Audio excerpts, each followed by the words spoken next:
All right, let's do a little bit of tapping on this, yeah? Okay. Put your feet on the floor, take a nice big deep breath. And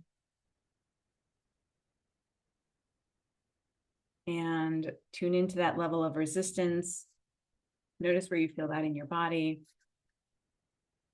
Take a sip of water.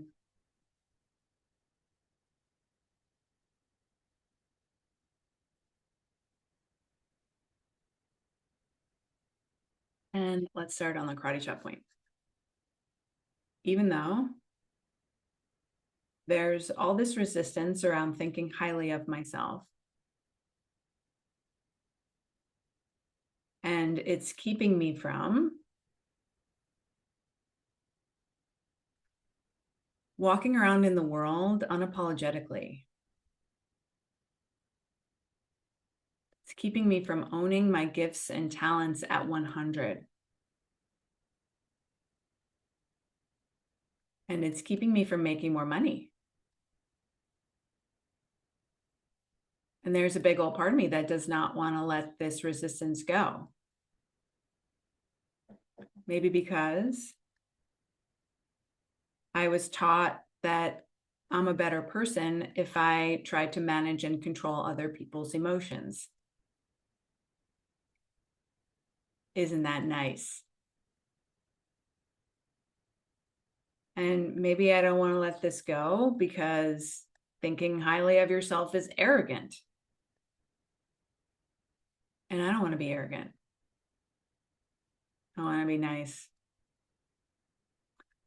And maybe for other reasons, known or unknown, true or not, valid or not, from this lifetime or any other lifetime. And I really want to get to the bottom of this. And I want to love, honor, and acknowledge all of my parts, especially the ones that think they're going to be unkind or arrogant if they think highly of themselves. And I want to send some extra love to all of the parts of me that are believing a program that was intentionally installed by the patriarchy to make them think less of themselves. I want to thank those parts for showing up today and thank them for trying to keep me safe in the only way that they know how. Okay, shake out your hands, take a deep breath.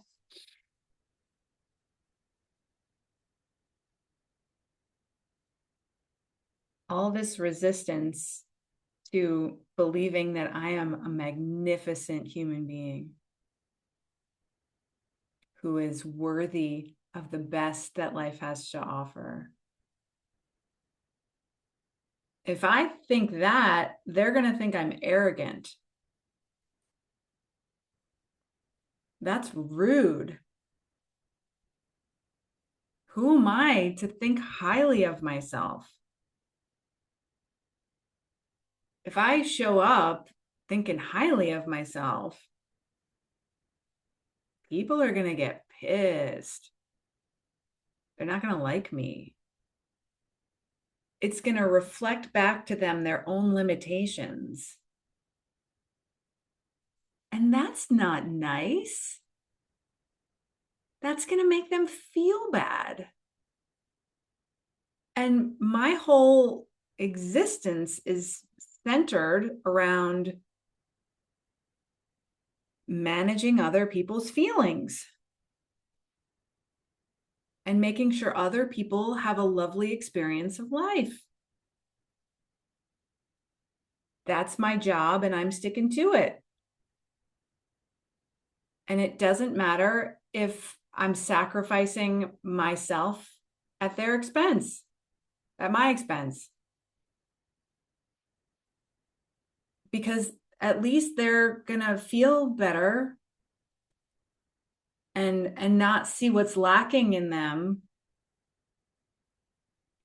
and not be uncomfortable.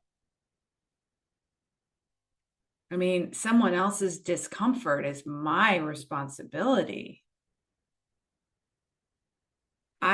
I'm here to make everyone comfortable. I'm here to figure out what makes everyone uncomfortable and comfortable. And then make sure that I'm not pissing them off. Make sure that they're not feeling any wonky emotions. Because if they are, it's my fault. Well, that's a pretty screwy story. I don't actually have control of other people's emotions.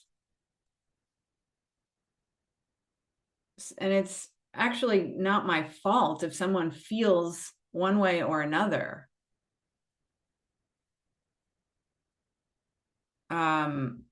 It's actually kind of arrogant of me to think that I have so much power over another human being just by how I show up. Like, who am I, master and commander of the universe? And everyone's feelings? That's not my job.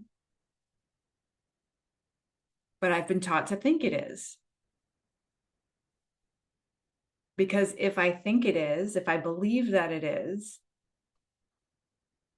I'm going to continue to shrink and become more and more beige, more vanilla, more palatable to more people, but also less myself, less shiny, less bright, less authentic, less me, more of what the world wants me to be, and less of who I actually am. Who does that benefit? Because it ain't me. I have been throwing myself on the sacrificial fire of other people's comfort for far too long. That is an old story. And it is not one that I want to continue to live into.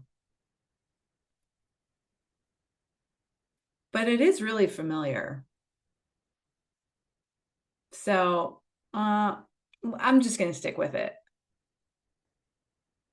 I'm going to keep managing other people's emotions and dimming myself down so they can be comfortable. Because part of me really does think that's nice. That's kind. But is it kind because I'm lying to the other person about who I am? I'm showing up as a false version of myself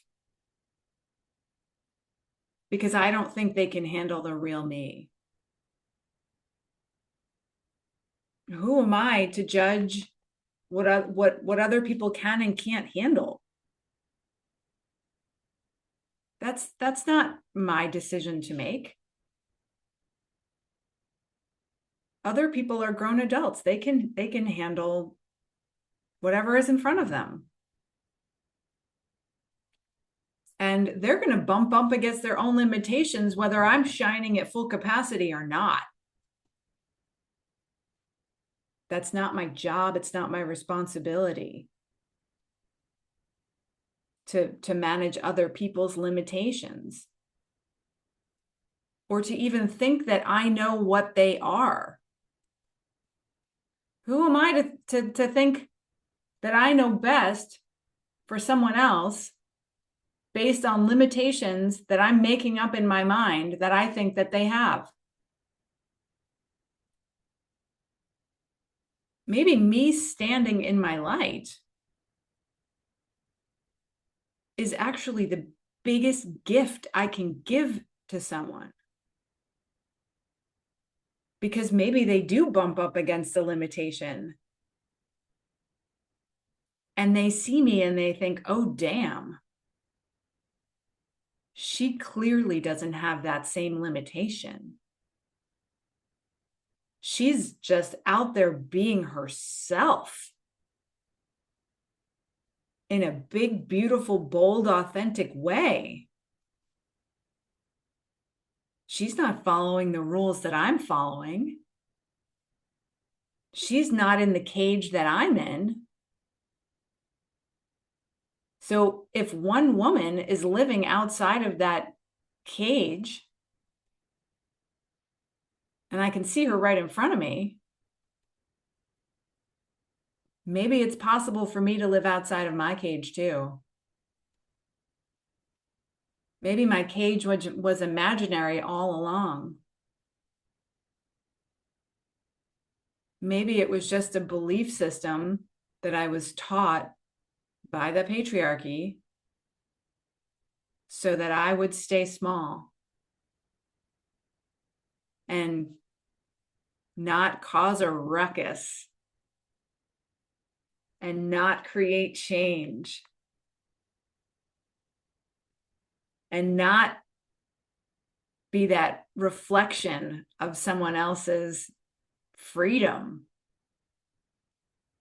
Because when I'm standing in my light, sure, maybe someone's going to bump up against a limitation, but they're also going to bump up against a reflection of freedom.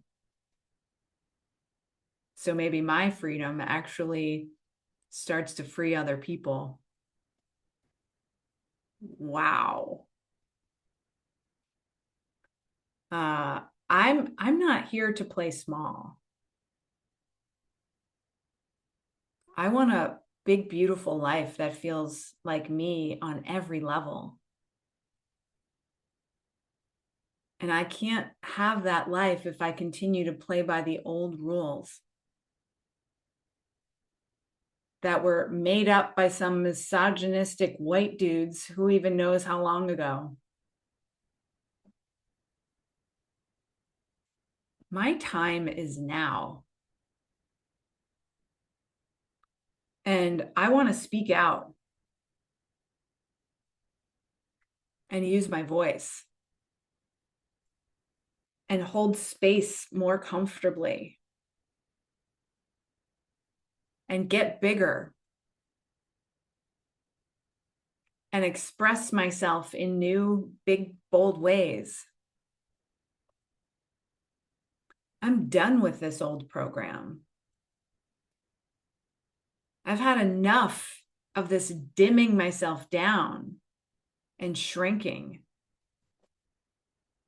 It's too painful for me to hang on to, knowing that there is freedom that is mine to be had when I just let this old paradigm go. I'm letting this old paradigm go. I'm letting go of this resistance to being full of myself. I'm tapping into it's safe to be full of myself. That's a gift to me, a gift to the world, a gift to other women. It's safe to shine in my unique ways, my quirky ways, my strange and weird ways. It's safe to be all of who I am. I'm letting go of all of the old programming and any old voices that ever taught me otherwise. And tapping into it's safe to think highly of myself, to be authentically full of myself. Tapping into the most authentic version of me. And I tap into extreme, extraordinary love for that version of me who knows who she is, who loves herself in all the ways and expresses herself uniquely in the world in the way that only she can, and letting go of everything else that has ever told me that that's not okay. I think highly of myself. I love myself. It's safe to be me in the world authentically. I'm claiming that in every cell of my body right now. Okay, shake out your hands. Take a deep breath.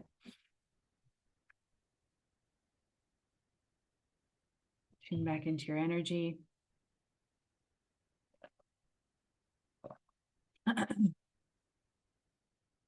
Notice if that resistance has softened, if any memories, emotions, or thoughts have come up. And when you tune back into, I think highly of myself, what's the number on the believability scale?